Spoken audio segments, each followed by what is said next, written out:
Could you say, I think it'll be, could you say a little bit about how the two of you came to work together? Sorry. Yeah, actually I was Veronika's babysitter.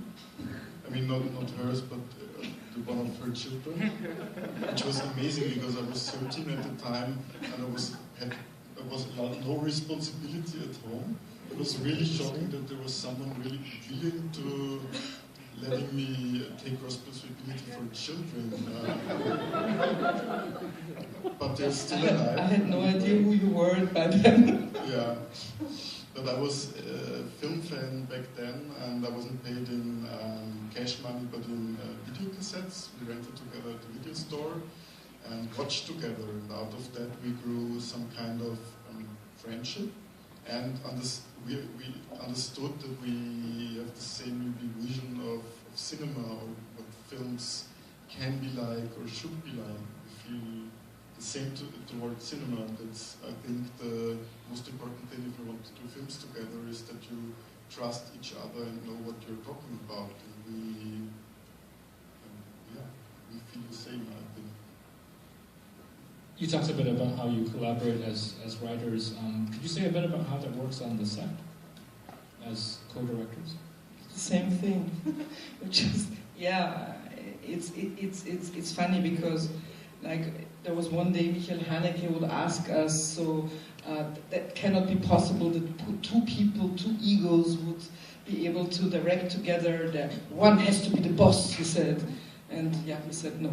Actually, we kind of do it together, and we think it's also quicker, because if we can check on each other and we trust each other, and it's never about ego, and it's never about vanity, or it's just that we share a vision. Film, yeah, it's about the film, and we share that. And so it's if someone has the better idea, we take that. I think that's what every director actually should do, even within every film team. So even if the cinematographer has the better idea, you should take it because it's the better idea. So. In our case, it was what's the word, veterinarian, the animal doctor.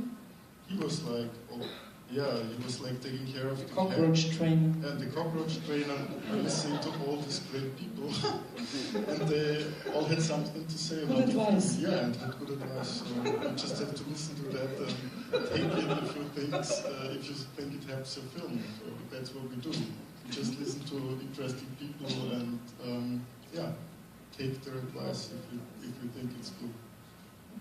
So to just come back to the film a little bit, and you said that that's okay. You said that you started with the situation and the characters, and then developed the film. But this, I think, the film engages some very rich themes. That the idea of doppelgangers and twins and identity, which I think have a very rich tradition in cinema, in genre cinema, but in cinema in general too. I was wondering if you could say a bit about your sort of engagement with those themes as you were constructing the film. Yeah, I don't know. In the first place, we wanted to do a film that's thrilling and that does something to your body, because that's kind of the cinema we like. It's the cinema you can watch from a distant point of view, when you can't lean back and think about it all the time, but the cinema that grabs you and maybe even kind of physically attacks you. That's what we like. And if that's over and you think about it, then we want some issues and things to be left to think about. And one of those is, as you pointed out in our film, identity, and the question of because that's a question we asked ourselves. I mean, what makes you you? I mean, do you have only a single identity? Do you have several people like living within you? What makes you become you? Is it circumstances? Is it education?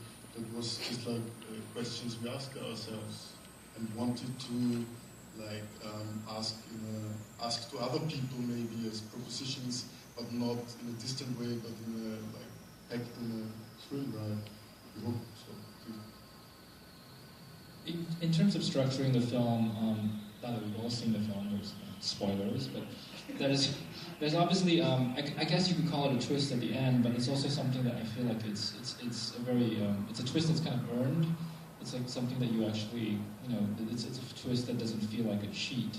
I'm wondering if you can talk a little bit about constructing the film around that revelation, but also like, I feel like there are certain points in the film before you get to that where you could, where that information might be, you could read that into the film as well.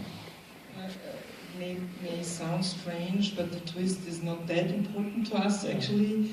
We wanted to kind of make a film which would be worth watching it even if you would know it from the first minute. So because we kind of also had the experience, everyone sees his own film and everyone kind of guesses or maybe may know it, like maybe from the first picture you see, or in the middle, or in the end, or never. For example, Severin's mother never got the film. After the end of the She saw it 3 times. She has no idea what it's about. She liked it. She's not that sad anymore that I didn't become a doctor. She's a little sad. So that's what we wanted to do. So we kind of we wanted to, like, that's not the most original twist you can have on Earth because it has been done before. So we kind of and actually we didn't plan it in advance. So we kind of had the basic situation. The basic idea, like the mother is coming home bandaged from an operation and the children kind of don't recognize her really or doubt that she's her mother because she's behaving also strangely.